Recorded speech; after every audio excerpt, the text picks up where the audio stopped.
ओम शांति। आज 30 अक्टूबर 2023 की मुरली में बाबा हमें स्टीमर पर बिठाकर सत्युगी दुनिया की ओर ले जा रहे हैं। तो जैसा बाबा दृश्य दिखाएं ऐसा हम देखते जाएं। इक्वेशंस के माध्यम से हम मुरली को समझेंगे, धारण करेंगे। तो देखें, अभी हम बड़े स्टीमर पर बैठे हैं, चल पड़े हैं। यहाँ से लंगर उठ चुका है। विषय सागर, खारी चैनल, नर्क से निकलकर अमृत क्षीर सागर स्वर्ग में जा रहे हैं। फिर जैसे ही हम स्टीमर में बैठकर चलने लगते हैं तो कुछ दिक्कतें भी आती हैं। कौन सी दिक्कत आती है? निश्चय करते हैं बाप में तो परीक्षाएं आती हैं, माया के बड़े तूफान आते हैं। फिर संग दोष में पड़ जाते, याद करते करते थक जाते संग दोष के कारण। फिर चलना ही बंद कर देते, नशा उड़ जाता, ईश्वर का हाथ छोड़ देते और स्टीमर पर चलते चलते बीच में कोई पोर्ट आता तो फिर स्टीमर से उतर जाते। फिर क्या होता? बीच सागर में गिर पड़ते। तमो प्रधान माया अजगर हपकर खा जाती, असुर पकड़ लेते और धीरे धीरे पढ़ाई छोड़ देते। निश्चय बुद्धि नहीं रहते, रावण की मत पर चलने लग जाते, अपने आप को श्रापित कर देते, मर जाते ज्ञान से। मोह की जंजीरें पकड़ लेती, 5 विकारों रूपी भूत एकदम कच्चा खाकर हप कर लेते और ये सभी जंजीरें डुबोने का कार्य करती। जो कहा गया है, संग तारे कुसंग बोरे। तो हम ये दृश्य भी सामने रखें कि अगर बाप का हाथ छोड़ा तो क्या होगा और उसके साथ चलते रहेंगे तो क्या होगा। तो स्टीमर पर हम सदा रहे, उसकी युक्तियां क्या है? पहला है, हमने 84 जन्म का चक्र पूरा लगा लिया है। चिंतन करना है ऐसा कि अभी तो विषय सागर में सभी डूबने वाले हैं, खाक होने वाले हैं, तो इनसे दिल क्यों लगाएं? ऐसे नष्टो मोहा बनना है स्मृतियों से। मोह या बुद्धि योग या दिल सिर्फ एक से लगाना है, जो नई दुनिया की बादशाही देता है। इसी में मेहनत है कि अंत समय सिवाय शिव बाबा के और कोई याद ना आए, ऐसा अभ्यास करना है। तो युक्ति क्या है? नष्टो मोहा बनना है और एक में मोह रखना है, अभ्यास करना है। फिर दूसरी युक्ति क्या है? देह के सब धर्म भूलकर अपने स्वधर्म में रहना है, चलते फिरते। तो कैसे करेंगे ये अभ्यास? बाबा ने हमें महामंत्र दिया है, ओम शांति का। तो बार बार अपने स्वधर्म में टिकना है कि मैं आत्मा शांत स्वरूप हूँ। ये मेरे ऑर्गन्स हैं। आवाज़ करना या न करना यह तो मेरे हाथ में है। इन स्मृतियों से अपने शांत स्वरूप में टिकना है।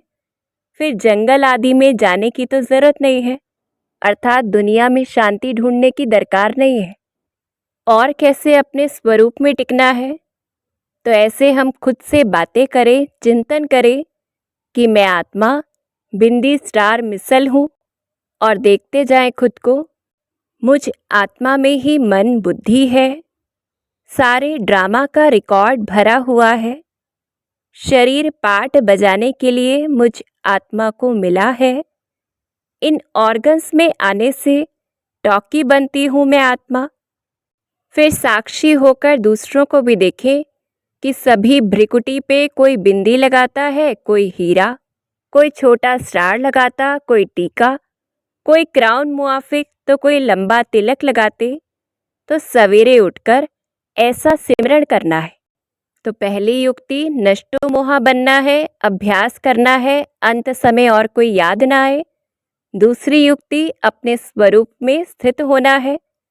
तीसरी बात पक्की करनी है कि युद्ध का मैदान है, आधा कल्प माया का राज्य चला है, बॉक्सिंग है, कभी माया की जीत होती है, कभी हमारी होती है।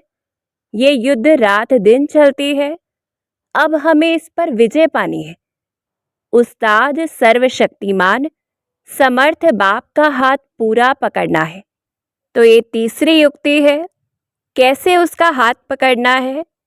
तो बाबा लक्ष्य भी देते, फरमान करते कि देह और देह के संबंधी रूपी जंजीरों से बुद्धि योग हटाकर, अर्थात उनको बुद्धि से भूल, अपने को आत्मा अशरीरी समझ निरंतर बाप को याद करना है, वर्षे को याद करना है, अर्थात अल्फ और बे, अल्लाह और बादशाही को याद करना है हिम्मत से, और विशेष सवेरे अमृत वेले। तो कैसे अपनानी है ये युक्ति? कैसे हम शिव बाबा का हाथ पकड़े या उसे याद करें?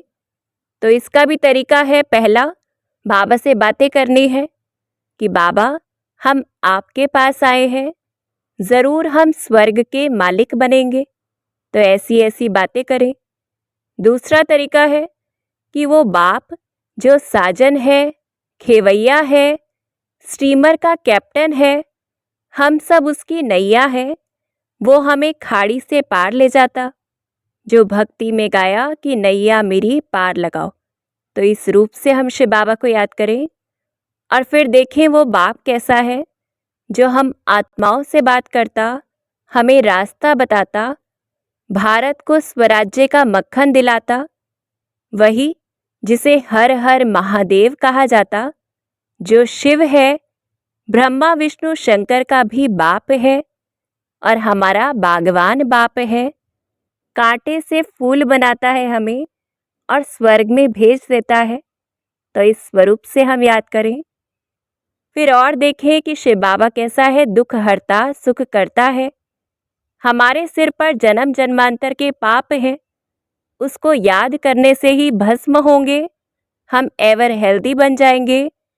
बेहद का बाप बेहद की राजधानी का वर्षा हमें देते, सदा सुख का इतना वर्षा जो 21 जन्म चलता और कभी दुख नहीं होता है। तो याद के फायदे भी बुद्धि में रहें तो हम शिव बाबा को याद करते रहेंगे। और उसे कैसे याद कर सकते हैं? स्वदर्शन चक्र फिराते, इससे 21 जन्मों के लिए वेल्थ भी मिल जाएगी। तो ये थी युक्ति कि किस प्रकार से हम स्टीमर में बने रहे। और युक्ति क्या है? खुशी की गोली या इंजेक्शन या खुराक खाते रहना है। ये सेकंड में असर करने वाली पावरफुल दवाई है या इंजेक्शन है, जो खुद ही खुद को देनी है, अर्थात श्रेष्ठ स्मृतियों के द्वारा। इससे क्या होगा? बीमारी का रूप बदल जाएगा।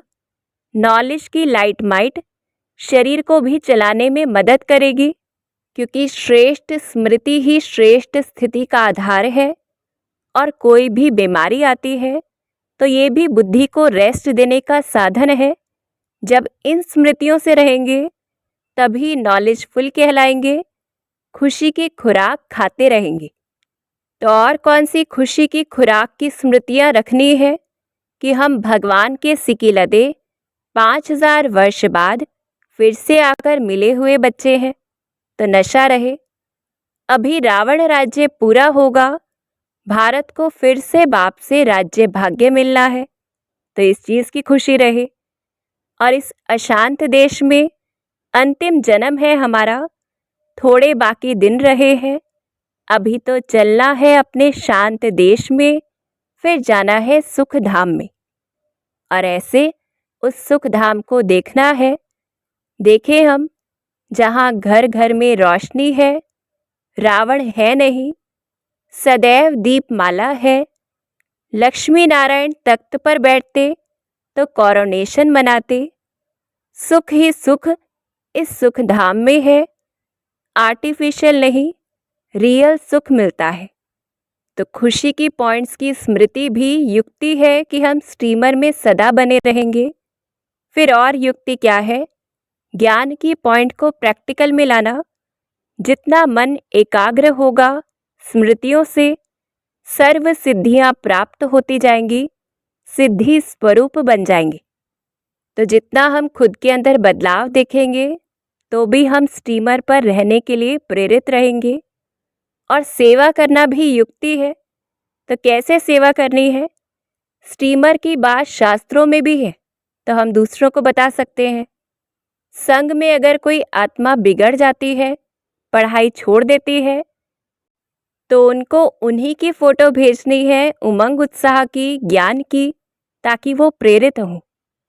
फिर सेवा और कैसे करनी है कि जो ईश्वर सर्वव्यापी कहते, तो अपना और भारत का बेड़ा गर्क करते, भगवान को एक तरफ याद करते, फिर कह देते सब भगवान है। तो इस पॉइंट पर हम समझा सकते हैं कि एक तरफ याद करते, एक तरफ कहते सबके अंदर है। फिर चौथी पॉइंट बतानी है कि भारत को स्वराज्य का मक्खन तो शिव बाबा दिलाते हैं। श्री कृष्ण का नाम डाला, जिन्हें मक्खन मिलता है। और दूसरी बात कि सारी दुनिया का भगवान श्री कृष्ण तो हो नहीं सकता, क्योंकि भगवान तो वो है जिसे सारी दुनिया स्वीकार करे। तो ये पॉइंट हम उठा सकते हैं। फिर दीपमाला पर बताना है कि यहाँ हर बात में ठोकर खानी पड़ती, घर घर में अंधियारा है, इसलिए दीप जलाते। जब रावण मरता है, फिर दीपमाला मनाते। उसका अर्थ क्या है कि लक्ष्मी नारायण का कोरोनेशन होता है, उसकी खुशी के रूप से दीपमाला मनाई जाती है। तो ये स्पष्ट करना है कि रावण मरता है, तब लक्ष्मी नारायण का राज्य शुरू होता है। तो बाबा हमें अंत का दृश्य दिखाते कि अगर हम स्टीमर में रहेंगे तो क्या होगा, उतर जाएंगे तो क्या होगा। भक्त सब हमारे मित्र बन जाएंगे। विनाश के समय मनुष्य बहुत त्राही त्राही करने लग पड़ेंगे। जो यहाँ जीते रहेंगे, हिम्मत से हाथ पकड़कर रखेंगे, अर्थात ईश्वरीय संग में रहेंगे, तो क्या होगा, अंत समय बहुत साक्षात्कार खेलपाल होगा, जैसे शुरू में हुआ। घड़ी घड़ी वैकुंठ के दृश्य देखते रहेंगे कि हमारे महल कैसे बनते हैं। वैकुंठ तो जैसे सामने देखने में आता रहेगा। और मिर्वा मौत मल्लू का शिकार, जो कहा जाता है कि दुनिया में मौत का सीन चल रहा होगा, पर हम डांस करते रहेंगे, खुशी में, ज्ञान में, उमंग में। और अगर हाथ छोड़ दिया तो क्या होगा, बाप का बनकर फारकती दे दी, आसुरी संग में चले जाते, कपूत बन जाते, माया के वश हो तंग करते, तो बहुत भारी सजा भी होगी, पद भी भ्रष्ट हो जाएगा। समय नज़दीक जैसे जैसे आएगा, बच्चियां अर्थात संदेशी बहनें बताएंगी कि ये दासी बनने वाली है। सजाओं का भी साक्षात्कार होगा, तो अफसोस होगा, बहुत पछताना होगा, फिर पढ़ाई हो न सके। और बाप भी कहेंगे कि कितना समझाया, पर श्रीमत पर नहीं चले, तो यह हाल हुआ। और फिर कल्प कल्प वही पद मिलता रहेगा। इसलिए बाबा प्रेरित करते अंत में हमें कि अपना पुरुषार्थ करते रहे और माता पिता को फॉलो करें। तो ऐसे सभी युक्तियों को अपनाते हमें स्टीमर पर रहना है, सतयुगी दुनिया को देखना है, उसमें चलने के लायक बनना है। अच्छा, ओम शांति।